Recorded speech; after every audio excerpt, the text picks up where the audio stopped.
खुदा का शुक्र अदा करते हैं कि खुदा ने एक बार फिर हमें मौका दिया है कि हम खुदा के हज़ूर आ सकें, खुदा के कलाम की बातों को सुन सकें, सीख सकें। और यकीनन आज जो मजमून है बड़ा दिलचस्प है, और इसकी दिलचस्पी ये है कि बाइबल की तारीख, द हिस्ट्री ऑफ बाइबल। आज हम जो बातों पर गौर करेंगे, हम खुदा के कलाम को, खुदा की इस तहरीरी मसब्दे को बड़ा लाइट लेते हैं। और हो सकता है कि अगर आपसे सवाल पूछा जाए कि आप में से कितने लोग बाइबल मुकद्दस की तारीख से वाकिफ हैं, मैं डेट की बात नहीं कर रहा, मैं हिस्ट्री की बात कर रहा हूं कि कितने लोग इसकी हिस्ट्री से वाकिफ हैं। और क्या जरूरत है कि हम खुदा के कलाम की हिस्ट्री से वाकिफ हों? क्या जरूरत है कि हम खुदा के कलाम में से इसमें बरकत पा सकें? यकीनन हमें इसकी हिस्ट्री से वाकिफ होना बहुत जरूरी है। तो आज मतन एडर कामरान साहब ने पढ़ा,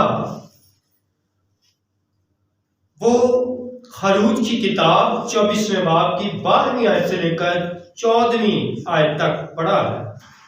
पढ़ना तो पूरा बाब चाहिए था, लेकिन बड़े इख्तिसार और मुख्तसर वक्त के लिए हमने चंद आयात को पढ़ा है। और क्या पढ़ा है?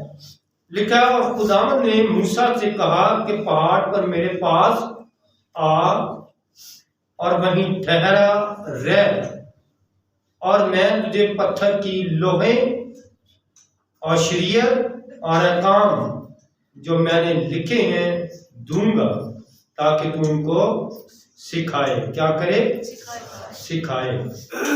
खुदा ने अगर इस मतन का मूसा के पहाड़ पर जाने के बाद क्या हुआ और उसके पहले मुनाज़र जो है वो बड़ी तवज्जो के साथ सुनिए कि क्या थे। मुकद्दस मूसा का कोहे सीना पर यह जाना पहला मौका नहीं था। ये पहली दफा नहीं था कि मुकद्दस मूसा खुदा के साथ बात करता या खुदा मुकद्दस मूसा को बुलाता। अब ये टीम या ये वक्त बहुत ज्यादा हो चुका था। लोग खुदा के बंदा मुकद्दस मूसा से बड़ी अच्छी तरह से वाकिफ थे कि खुदा उससे बातें करता है। और दिगर मज़ाहिब के अंदर भी अगर आप बगौर मुताला करें तो मुकद्दस मूसा वो शख्सियत है जिनको बड़ी इज्जत की निगाह से देखा जाता है। कुछ दिन ये कहते हैं मुकद्दस मूसा के बारे में, ये कलमतुल्लाह है, ये कलीमुल्लाह है, ये खुदा का कलमा है, यानी खुदा से बातें करने वाला शख्स है। कुछ मज़ाहिब में आप देखेंगे तो मुकद्दस मूसा की जो हसीयत है वो यूं बयान की जाती है कि जमीन पर मुकद्दस मूसा खुदा का नुमाइंदा है। जैसे आज के दौर में कलीसिया के अंदर जो पासवान है वो खुदा के नुमाइंदे हैं। सब लोग दुआएं कर सकते हैं, बाइबल पढ़ सकते हैं, और हो सकता है एल्डर साहबान से, बिशप साहबान से लोग ज्यादा मुताला करते हैं, क्योंकि पासवानों की जिम्मेदारियां सिर्फ कलीसियाई निज़ाम नहीं बल्कि दूसरे निज़ामों के साथ भी उनका ताल्लुक रहता है। बड़ी अच्छी तरह से भी कोई शख्स बाइबल को जानता हो, लेकिन फिर भी उनको पासवान की जरूरत है। जब हमारा कफारा खुदावंद यीशु मसीह ने दे दिया तो फिर काहिन की जरूरत नहीं रही। तो फिर ये कैसे मुमकिन है कि हमारे दरमियान खुदा का खादम मौजूद हो? जब हम ये कहते हैं कि मुझे दुआ आती है, मुझे कलाम आता है, मैं गा सकता हूँ, हमें किसी पासवान की जरूरत नहीं है, तो ये सोच बाइबली सोच नहीं है, ये बाइबल का एहतराम नहीं है। पासवान यानी पादरी साहब, एल्डर साहब, बिशप साहब, डीकन हो, मुबशर हो, उस्ताद हो, ये तमाम ऐसे ओहदे हैं जो इनको खुदावंद यीशु मसीह ने मुकर्रर किया। शागिर्द बनना और पासवान का होना क्यों जरूरी है? इसलिए जरूरी है, इनकी इज्जत करना इसलिए जरूरी है क्योंकि खुदा और कलीसिया के दरमियान ये सिफारिशी का काम करते हैं, मीडिएटर का काम करते हैं, दरमियानी होकर। जब कलीसिया में कोई प्रॉब्लम आती है, जैसे गुज़श्ता इतवार हुआ, तो मैंने रिक्वेस्ट भी की कि हम खानदानी तौर पर भी इन बातों को दुआ में रखें। तो पासवान को खुदा इज्जत देता है, खुदा का कलाम इज्जत देता है। इसलिए कुछ ऐसे मज़ाहिब जो खुदा के बंदा मुकद्दस मूसा के बारे में ये बयान करते हैं कि वो खुदा का क्या है, नुमाइंदा है। पादरी साहब भी कलीसिया के दरमियान खुदा के क्या होते हैं, नुमाइंदे होते हैं। और नुमाइंदा होने के, रिप्रेजेंटर होने के नाते से हमें उनकी इज्जत करना है, उनको हदिये देने हैं, ताकि वो खुदा की नुमाइंदगी को इस जमीन पर रहते हुए खुदा की मर्जी को पूरा कर सके। तो मुकद्दस मूसा के आस पहाड़ पर जाने से पहले के मनाजर खुदा का कलाम बड़े वाज़ेह तौर पर बयान करता है। वो चूंकि मैंने आपकी दिलचस्पी को बढ़ाने के लिए पढ़े नहीं है, ना एल्डर साहब से कहा कि आपने पढ़ने, लेकिन वो मनाजर क्या थे कि जब मुकद्दस मूसा पहाड़ पर जाने के बाद के मनाजर खुदा का कलाम बयान करता है। हम बाइबल को बड़ा, इस तहरीरी बयानात को जो खुदा के कलाम है, हम इनको बड़े लाइट लेते हैं, यानी हल्का लेते हैं, इनको वो इज्जत की निगाह नहीं डालते। लेकिन उस जमाने के लोगों ने किस तरह से खुदा के कलाम को इज्जत देना कबूल कर लिया, क्योंकि उन्होंने आंखों देखा ये मंदिर था। और मंदिर क्या था कि खुदा ने मुकद्दस मूसा से ये कहा कि तू पहाड़ पर क्या कर, ऊपर आ जा। और लोगों को जब आप पढ़ेंगे खरूज की किताब, उसका 12वां बाब पढ़ेंगे, और जब आप 9वां बाब पढ़ेंगे तो आगे चलते जाएंगे, तो लोगों को यहां तक कह दिया कि पहाड़ से दूर खड़े रहना, कोई पहाड़ को ना छुए। अगर कोई छुएगा तो क्या होगा, वो भस्म हो जाएगा, वो मर जाएगा। इस कदर पहाड़ को छूने से किसी जान को, जिंदगी को नुकसान हो सकता था। खुदा ने मुकद्दस मूसा से ये कहा कि लोगों को पहले तैयार किया जाए। बड़ी तफसील के साथ बयान है कि लोग किस तरह से तैयार हो। 3 दिन तक लोग तैयारी करते हैं, और तैयारी क्या थी, जिसमें अपने बदन की सफाई, अपने कपड़ों की सफाई, और फिर ज़हनी तौर पर खुदा से मुलाकात के लिए भी उन्होंने तैयारी करनी थी। और वो तैयारी ये थी कि अपने तमाम घरेलू काम छोड़कर कोई सीना पहाड़ के करीब आना था, ताकि उनके ध्यान पीछे ना रहे कि मेरा तो फलां काम भी रहता था, मुझे ये काम भी करना था। ये सारे काम छोड़कर उन्हें उस पहाड़ के करीब आना था। जो पिछले अब्वाब मैंने जिक्र किया, वहां पर यह है कि मुकद्दस मूसा खुदा के जब पास चले जाते हैं, खुदा उनसे बात करना चाहते हैं, तो वहां पर लिखा पहाड़ हिलना शुरू हो गया। और यहां पर भी आप जिक्र पढ़ेंगे, ये वो मनाज़र है जब तक मुकद्दस मूसा पहाड़ पर अभी पहुंचे नहीं, और खबरदार किया गया, इंतबाह किया गया, उनको बताया गया कि आपने पहाड़ के करीब नहीं आना। गो के वो अपने बदन की सफाई कर चुके थे, अपने आप को पाक साफ कर चुके थे, लेकिन फिर भी उन्हें उस पहाड़ से, कोहे सीना से दूर रहना था। आगे की चंद आयात जब पहाड़ पर चले जाते हैं तो फिर के मुनाजर भी आपके सामने रखना चाहता हूं। 15वीं आयत में लिखा था, मूसा पहाड़ के ऊपर गया और पहाड़ पर घटा छा गई और खुदाम का जलाल कोहे सीना पर आकर ठहरा और 6 दिन तक घटा उस पर छाई रही और 7वें दिन उसने घटा में से मूसा को बुलाया। लोग आंखें लगाए देख रहे होंगे, बादलों ने घेर लिया, कुछ दिखाई नहीं देगा।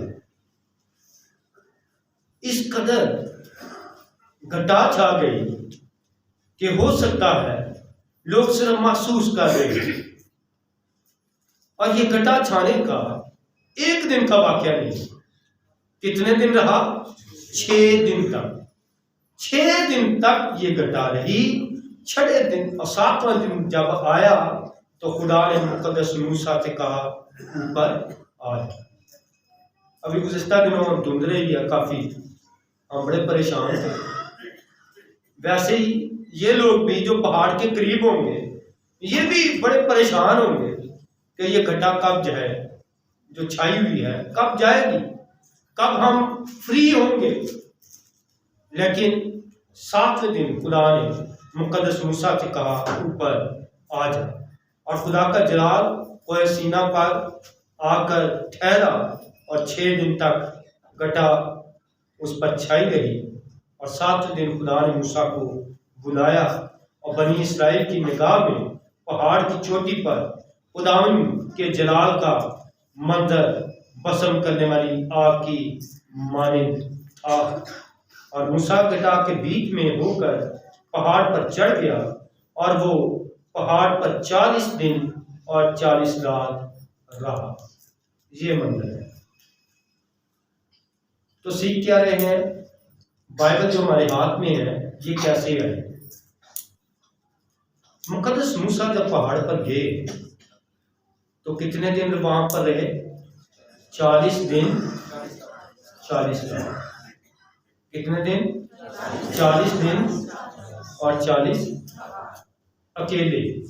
कितने? कौन कौन साथ थे? अकेले थे, कोई साथ नहीं।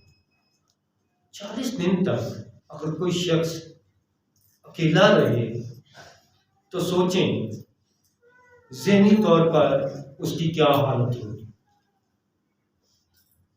20 दिन कोई अगर अकेला रहे, रोशनी को भी ना देखे, तो उसकी ज़हनी हालत कैसी होगी। तो ये 40 दिन और 40 रात ऊपर रहे। अगर कोई 10 दिन भी रहे, 15 दिन भी रहे, 1 दिन भी रहे और चंद घंटे भी रहे अकेला ही, तो क्या ज़हनी हालत होगी।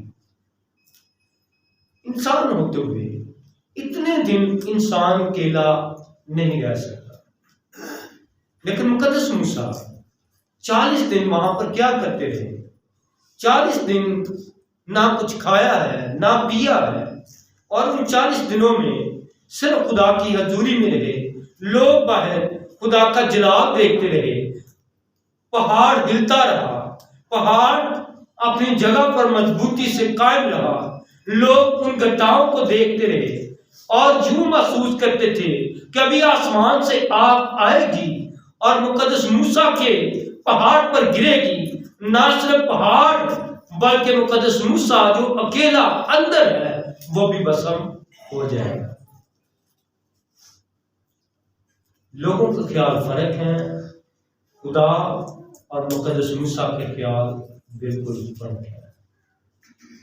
कभी कभी हम भी यही समझते हैं कि बाइबल मुकद्दस को इसलिए नहीं पढ़ना चाहिए कि शायद ये हमारे लिए परेशानी का बायस हो सकता है। तो आप बाइबल से बाहर खड़े, बाइबल के अंदर नहीं गए। पहली बात जो मैं आपके सामने रखना चाहता हूं कि लोगों की निगाह किस पर रही? पहाड़ पर। हो सकता है कि हमारी निगाह भी बाइबल पर हो, बाइबल के खुदा पर हो, लेकिन हम उसको अपने करीब आने नहीं देते।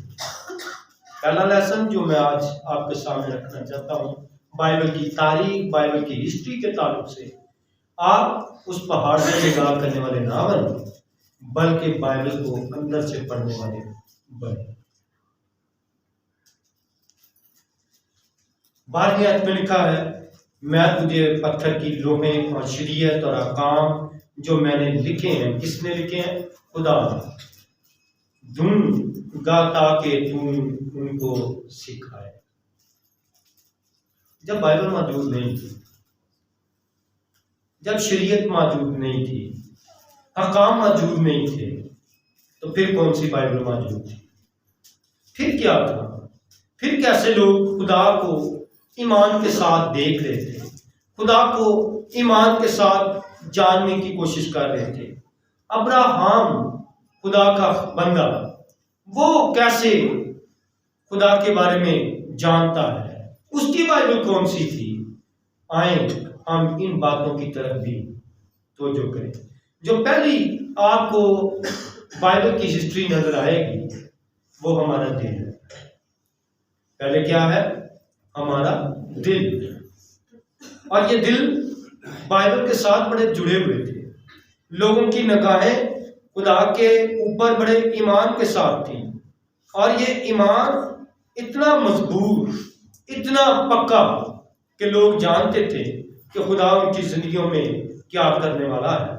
जब आप इब्रानियों उसका पहला बाब देखेंगे तो आपको बाइबल की इस सच्चाई का इल्म पड़ जाएगा, और ये इल्म खुदा का कलाम ही हमें फराहम करता है कि किस तरह से खुदा का कलाम हम तक पहुंचता है, किस तरह से खुदा की कलाम की बातें हम तक पहुंची हैं। इब्रानियों उसका पहला बाब और उसकी पहली आयत से जब खुदा के कलाम में से हम देखते हैं, लिखा है, अगले जमाने में खुदा ने बाप दादा से हिस्सा बा हिस्सा और तरह ब तरह नबियों की मार्फत कलाम करके इस जमाना के आखिर में हमसे बेटे की मार्फत कलाम किया। कैसे कलाम था? क्या बाइबल थी? हमारा दिल। क्या बाइबल थी? पहले हमारा दिल। खुदा नबियों के जरिए से कलाम करता था, और वो कलाम यानी वो बातें सीना ब सीना याद रहती थी। पहले जुबानी लोग खुदा का कलाम याद रखते थे। एक वो ईमान है जो नजर आता है। ये ईमान है आपका कि हमें त्योहार के दिन खुदा की इबादत करनी है। एक कुशीदा ईमान है। हाँ, खुदा के घर में जाऊंगा, अगर मैं ये चीज मांगूंगा, खुदा के साथ मेरा ताल्लुक है, रिश्ता है, खुदा के सामने चर्च में जाकर ये काम करूंगा, तो खुदा मेरा इस प्लान को, इस मंसूबे को पूरा कर देगा। तो वो हिडन ईमान है, वो आपका फेथ हिडन है। खुदा उसी तरह से कर देता है, आप बड़े खुश होते हैं। जाहिरी ईमान ये है कि हम यहां पर बैठे हैं, और हिडन फेथ हमारा क्या है कि जब वो काम मुकम्मल हो जाता है आपके लिए वो गवाही बन जाती है। कभी कभार हमारा हिडन फेथ जो है वो हमें भी नहीं पता होता कि कितना गर्म है, कितनी ताकत वाला है। हम अंदाजा नहीं लगा सकते कि हमारा ईमान कैसे है। इसी तरह का ये ईमान जो सीना ब सीना है, लोगों के दिलों में चल रहा था, ये बड़ा ताकत वाला ईमान था। पढ़ के नहीं, सुनकर वो सीना ब सीना अपने बच्चों को सिखाते थे। वो खुदा के कलाम की बातों को, कहानियों को बयान करते थे। लोगों के अंदर दिलचस्पी पैदा होती चली जा रही थी। लेकिन कलाम क्या था? अगले जमाने में खुदा ने बाप दादा से, ये उस जमाने की बात है जब बाप दादा अब्राहम बन जाता है, मुकद्दस नूह बन जाते हैं। याद रखिए, पैदाइश की किताब से पहले जिन नबियों का आप जिक्र पढ़ते हैं, पैदाइश की किताब में मुकद्दस मूसा को कोई इल्म नहीं था। कोई तहरीरी सबूत नहीं थे, उसको फिर भी पता है कि खुदा ने अब्राहम के साथ किस तरह से अपने वादों को पूरा किया। जब कोई बाइबल में, जब कोई हिस्ट्री मौजूद नहीं थी, तो मुकद्दस मूसा कैसे पैदाइश की किताब लिख लेता? तो खुदा का रूह जो हमारा अच्छा हीरो है, खुदा का रूह, पाक रूह जो हमारा नेक उस्ताद है, खुदा का पाक रूह जो हमें रहनुमाई और मदद देता है, उसी रूह के वसीला से मुकद्दस मूसा उन तमाम बुजुर्गों की हिस्ट्री भी लिखते हैं जो बाइबल मुकद्दस का हिस्सा है। उन जगहों के नाम लिखते हैं, उन तमाम बातों को रकम किया गया है जो खुदा के रूल को उसने मुकद्दस मूसा को बयान किया। मुकद्दस मूसा खुदा का वो अजीम रिप्रेजेंटर है, नुमाइंदा है, जिसने बताया कि लोगों के सीना ब सीना बाइबल चल रही थी। दूसरी बात, जो दूसरा नुक्ता है कि कैसे हम खुदा के कलाम की हिस्ट्री से वाकिफ हो सकते हैं, और वो ये है, जब आप खुरूज उसका 24वां बाब और उसकी 12वीं आयत को पढ़ते हैं, तो यहाँ पे लिखा है, मैं तुझे पत्थर की लोहें क्या दूंगा? पत्थर की लोहें। जब मुकद्दस मूसा पहाड़ पर गए तो 2 तख्तियां ले आए, 5 हुक्म एक तरफ और 5 एक तरफ। उस वक्त कोई छापा खाना नहीं था, उस वक्त कोई ऐसी मरकजी जगह नहीं थी जहां से इल्म पढ़ता कि लिखते कैसे। और यहां पर बड़ी सफाई के साथ मुकद्दस मूसा ये बयान करते हैं कि खुदा ने उससे क्या बात की। खुदा ने उससे ये कहा, खुदा ने मूसा से कहा, पहाड़ पर मेरे पास आओ। तो पहली बात क्या मैंने बताई थी, आपने पहाड़ पर निगाह नहीं करनी, बल्कि पहाड़ के अंदर भी झांकना।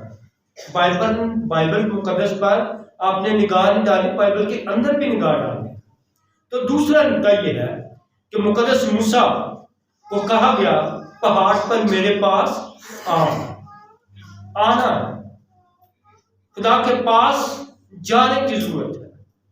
ये 2 तख्तियां जो पत्थर की बनी हुई थी, उन पर खुदा ने शरीयत हकाम बयान कर दिए, वो मुकद्दस मूसा के सुपुर्द कर दिए, खुदा ने अपने हाथ से लिख कर दे। तो बाइबल की तारीख ये है कि बाइबल मुकद्दस जो इस शक्ल में, कागज की शक्ल में है, ये मौजूद नहीं थी, बल्कि खुदा ने इसका आगाज किया। और कैसे आगाज किया? 2 पत्थर की तख्तियां लेकर उसके सुपुर्द कर। बाइबल की हिस्ट्री का पहला पॉइंट ये है कि सीना ब सीना खुदा का कलाम चलता है। और दूसरा क्या है? पत्थर की तख्तियां, जो यहां पर जिक्र किया गया है। क्या? मैं तुझे पत्थर की लोहें और शरीयत और हकाम जो मैंने लिखे हैं। खुदा क्या कहता है? फरमाते हैं, जो मैंने लिखे दूंगा ताकि तू उनको सिखाए। हम में से कितने लोग हैं जो बाइबल सिखाते हैं अपने बच्चों को, या अपने बुजुर्गों को, या अपने लाइफ पार्टनर को? आप सिखाते हैं? नहीं सिखाते। हम कैसी बातों को सिखा रहे हैं, इस पर हमें फोकस जरूर करना है। हम सिखाने वाले हैं, हमें सिखाने की जरूरत है। हमें अपने बच्चों को, अपने बुजुर्गों को, कोई भी उम्र के हिस्से में हो, अगर किसी बुजुर्ग को अच्छी बात का पता है तो वो बच्चों को सिखाए। अगर माँ को बाइबल में से किसी अच्छी बात का पता है तो वो अपने हस्बैंड को भी बताए, अपने बच्चों को भी बताए, अपने रिलेटिव्स को भी बताए कि खुदा ने मेरी जिंदगी में ये काम किया और मैं आपको सिखाना चाहता हूँ। तीसरी अहम बात कि बाइबल हम तक कैसे पहुंचती है। मट्टी की तख्तियां, पत्थर की तख्तियां खुदा ने दे दी। कभी कभार मट्टी को गूंदा गया, मट्टी को गूंद कर उनको धूप में रखा गया सुखाने के लिए।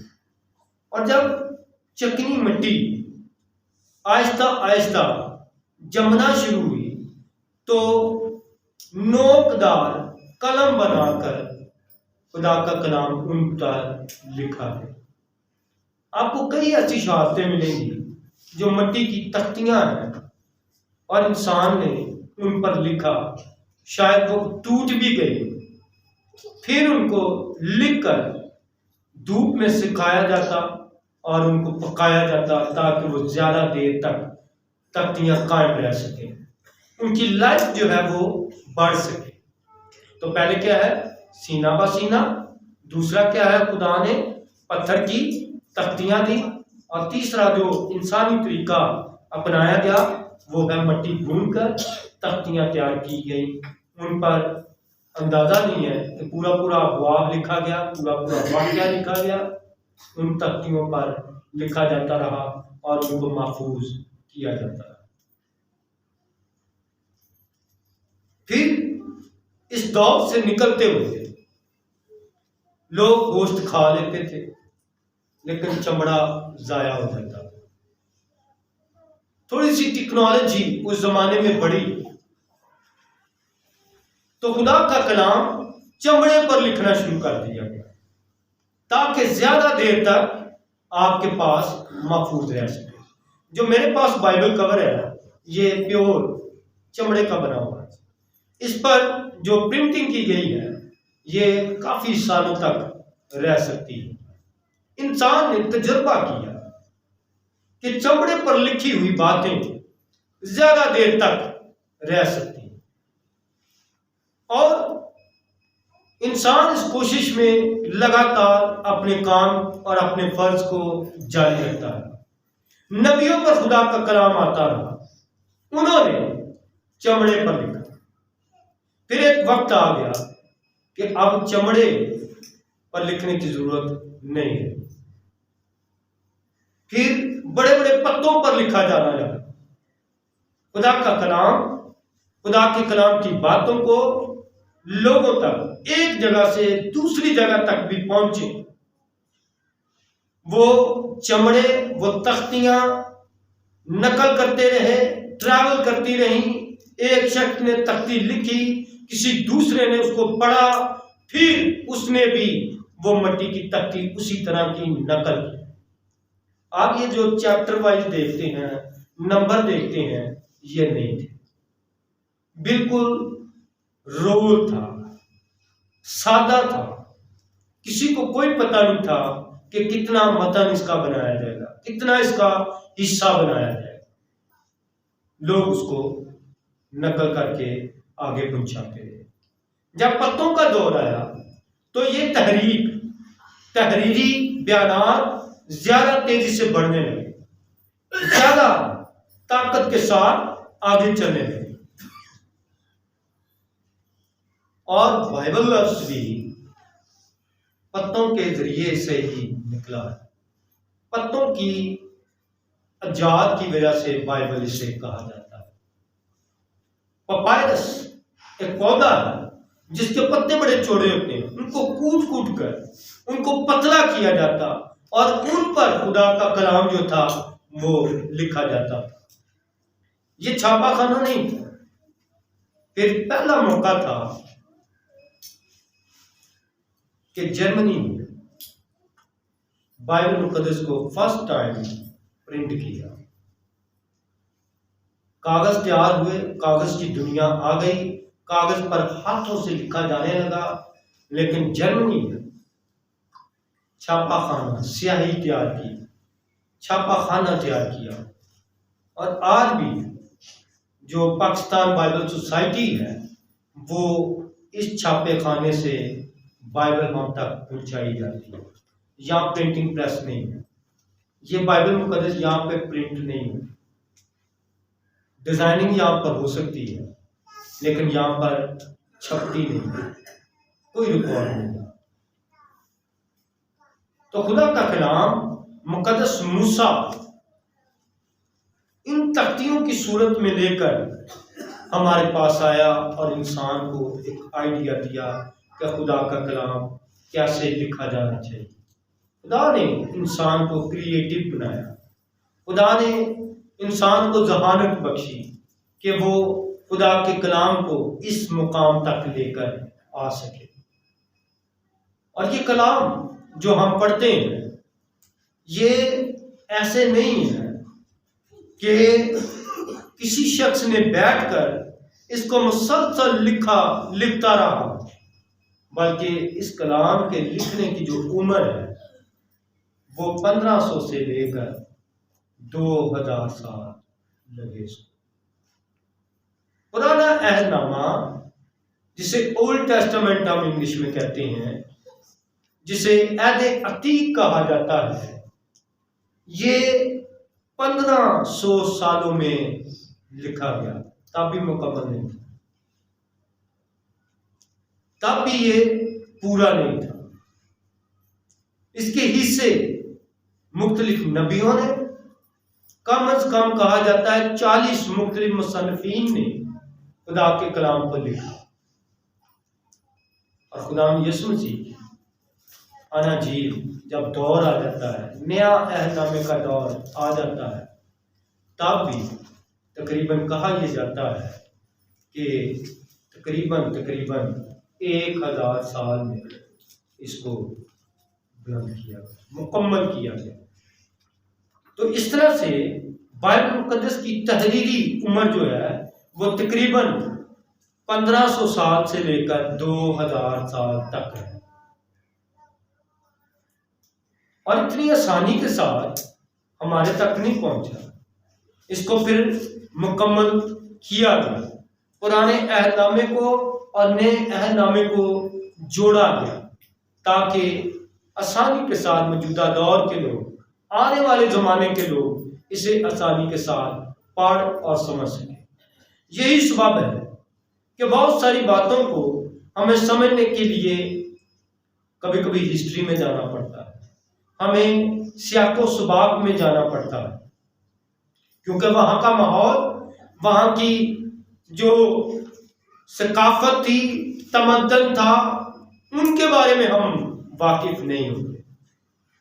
नए अहदनामे में चंद मिसालें आपके सामने रखूंगा कि कभी कभार आप पढ़ते हैं कि खुदा यीशु मसीह ने एक शागिर्द बनना चाहता है और उसे शागिर्द बनने के लिए नहीं कहा, बल्कि खुदा यीशु मसीह का जवाब बिल्कुल मुख्तलिफ है। और तो वह शख्स आता है और कहता है कि मैं तेरे पीछे चलना चाहता हूं। मसीह यीशु ने उसको कोई जवाब नहीं दिया, लेकिन एक और शख्स जवान है, वो काफी टाइम से खुदा यीशु मसीह के साथ है। खुदा यीशु मसीह ने उसे कहा, मैं चाहता हूं कि तू मेरा शागिर्द बने। तो उस शागिर्द का, जिसे शागिर्द कहा जाने लगा या मसीह का फॉलोअर बनने लगा, तो उसने ये कहा, मैं चाहता हूं कि पहले मैं अपने बाप को क्या करूं, दफन करूं, फिर आकर तेरे पीछे बोलूं। ये कल्चर और तमद्दन की बात है, सकाफत की बात है। यहूदी माशरे में हर वो शख्स आगे नहीं बढ़ सकता था जब तक वो खानदानी जिम्मेदारियों को पूरा नहीं करता। ये पेलोठा बेटा था, ये बड़ा बच्चा था, बड़े बच्चे की या पेलोटे बच्चे की ये जिम्मेदारी थी कि वो जब तक उसका बाप जिंदा है उसका नान नुकमा यानी खाने पीने का, घर का इंतजाम और आखिरी रस्मात तब उसकी जिम्मेदारी होती थी। कोई ऐसी बड़ी जिम्मेदारी लेने के लिए वो तैयार नहीं होते थे। बुनियादी तौर पर खुदा यीशु मसीह से वो ये कह रहा था कि जब तक मेरा बाप जिंदा है मैं तेरा शागिर्द नहीं बन सकता, क्योंकि पीछे मुझे उसकी फिक्र है। इसलिए यीशु मसीह ने कहा, मुर्दों को मुर्दे दफन कर, तू मेरे पीछे जा। तो ये तमाम ऐसी बातें हैं जिनके सकाफत और कल्चर को हमें समझने की जरूरत होती है, क्योंकि मुख्तलिफ लोगों ने इसको लिखा। लिखवाने वाला कौन है? खुदा का रूह कुद्स। वो हमारा अच्छा उस्ताद है। आखिरी बात करूँगा जो आपके लिए अमली चैलेंज है, जो सिखाना चाहता हूँ कि क्यों हम बाइबल को इज्जत दें, क्यों हम खुदा का कलाम जो है वो सीखें, खुदा का कलाम हमें क्यों कहता है कि हम खुदा के कलाम पर तवज्जो करें। तो मेरे मुकाशवा उसका 22वां बाब देखिए। मुकाशवा उसका 22वां बाब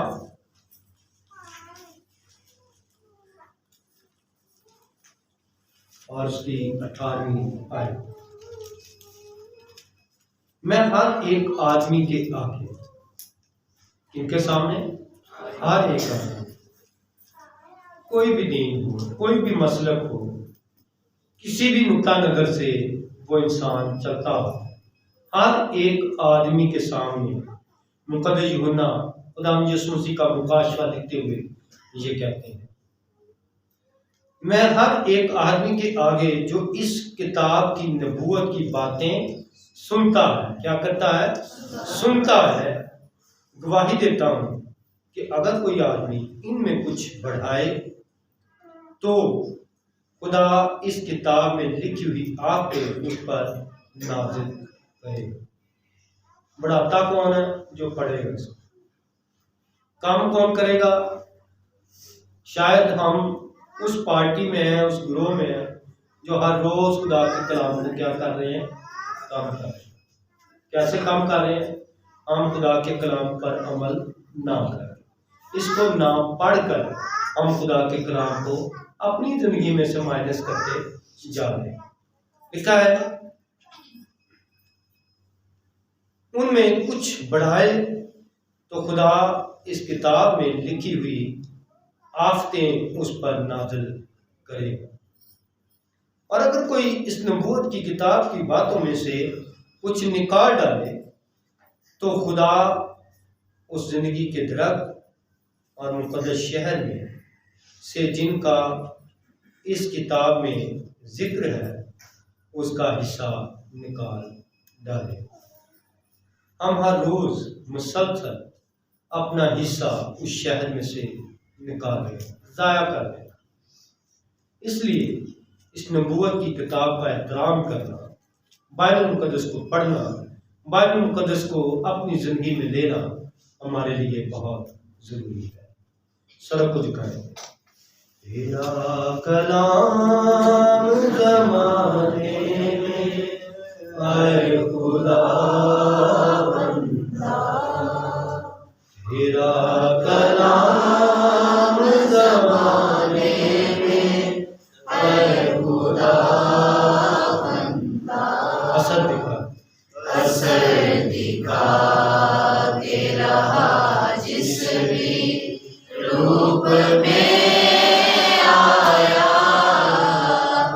असर दिखा तेरा जिस भी रूप में आया, तेरा कलाम ज़माने में आए खुदा बंदा।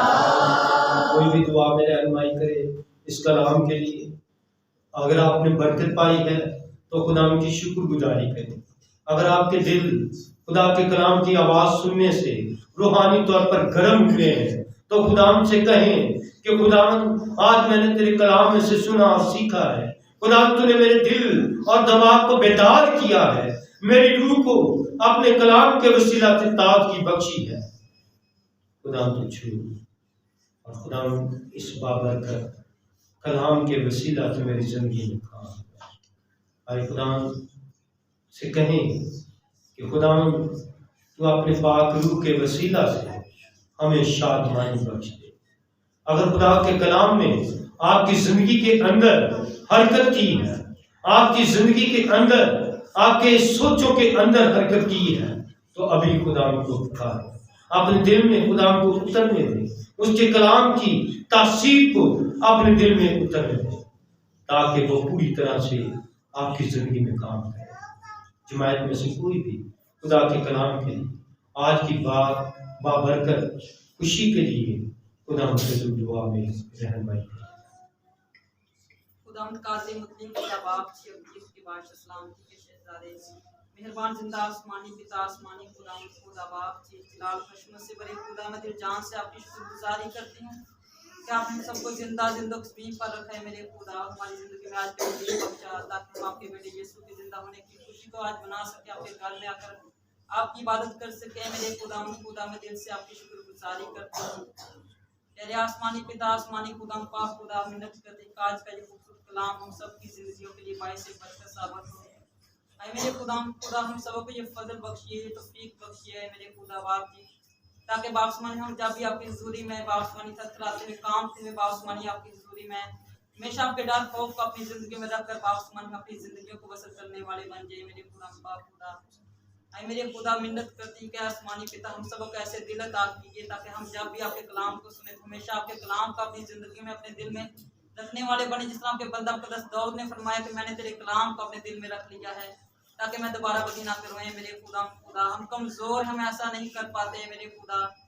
ऐ मेरे खुदा मिन्नत करती कि हम सबको बापसमानी ईमान की मजबूती अता कीजिए, हमें ऐसे दिल अता कीजिए ताकि हमेशा आपके बापसमानी कलाम को अपनी ज़िंदगी में रखकर बापसमानी इस कलाम पर अमल करके अपनी ज़िंदगियों को बसर करने वाले बने मेरे खुदा। जब भी हम गुनाह करने लगे थे मेरे खुदा पाक खुदा हम आपके डर खौफ को मानने वाले बने मेरे खुदा। आपके डर खौफ में रहकर बापसमानी है मेरे खुदा हम गुनाह ना कर सके मेरे खुदा पाक खुदा। ऐ मेरे खुदा पाक खुदा प्यारे आसमानी पिता हमें फजल बख्श दीजिए ताकि हम आपके बापसमानी घर में आकर आपकी हमेशा इबादत बंदी करते रहे, हमेशा आपके साथ लिपटे रहे, हमेशा आपके साथ जुड़े रहे मेरे खुदा। हम आपके साथ वफादारी नहीं कर पाते मेरे खुदा, मिन्नत करती हूँ हम सबको वफादारी की रूह अता कीजिएगा मेरे खुदा, ताकि हमेशा आपके साथ वफादारी करते रहे, हमेशा आपके आइनों पर आपके हुक्मों पर चलकर हम अपनी ज़िंदगी को बसर करने वाले बने, हम हमेशा आपके साथ लिपटे रहें, आपके साथ जुड़े रहें मेरे खुदा। आसमानी पिता मिन्नत करती कि आज का ये खूबसूरत कलाम हम सबकी ज़िंदगियों के लिए बापसमानी बहुत सा फलदार साबित और ईमान की मजबूती का सब बने मेरे खुदा। मेरा ईमान है कि जो कुछ मांगे पा ली, यीशु मसीह के नाम से दुआ चाहती है मांग देती हूँ। आमीन। बच्चों के साथ मिलकर हम गीत गाएंगे और इसी गीत के दौरान अपने अगले